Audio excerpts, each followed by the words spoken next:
Here's an email from Sheila. Our tenants painted the old subway tile on our 1920s family home. The tile is in the bathroom. How can we get the paint off? So Sheila, you're going to have to use a paint stripper to remove it, but you have to be careful on what type you use.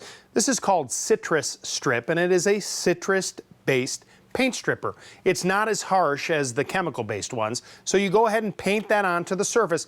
It has to sit on there for a little bit longer than the chemical-based ones, but you'll start to see the paint bubble. And then I want you to use a plastic putty knife, because as you're scraping the paint away, you don't want to scratch the tile underneath it. Spend some time and scrape it and brush it all away, then wash the tile down, and it's going to look as good as new. Here's a Facebook question from Jerry. I have a question about our bathroom sink.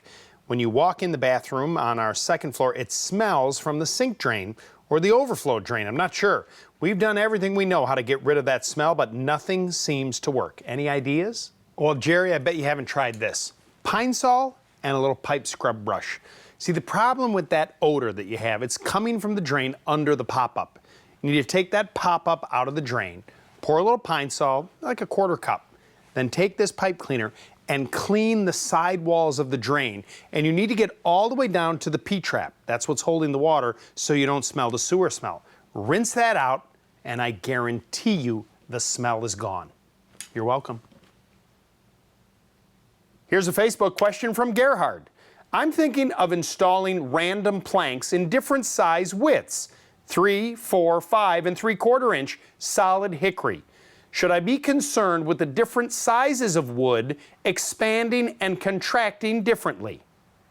Well, Gerhard, all wood flooring expands and contracts, and the fact that you're using different sizes is a little bit of a concern because those wider planks will absorb moisture differently than the smaller planks. But something you have going for you is you're using the same species of wood, hickory.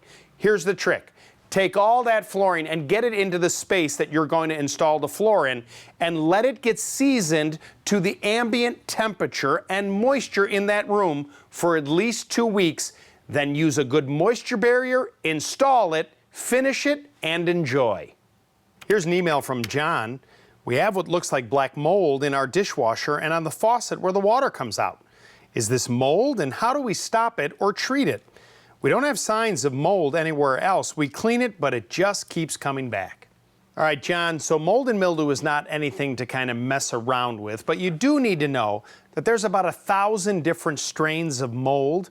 Only about 10 of them are truly harmful, but the only way you're going to know is if you actually test it. Now, at the hardware store, you can find these mold test kits, and essentially what happens is you take a sample, they give you a little petri dish, and if something starts to grow, that means you have mold. The next step is you take that sample and you ship it off to a lab, which is the same company, and they'll tell you what you have. If it's not super harmful, then you can buy cleaners that you can spray and scrub and to kill and neutralize. Chances are you're cleaning it with bleach and it smells nice, but bleach will not kill the mold. These types of cleaners will. But you need to determine what kind of mold it is before you try tackling this to clean it all up.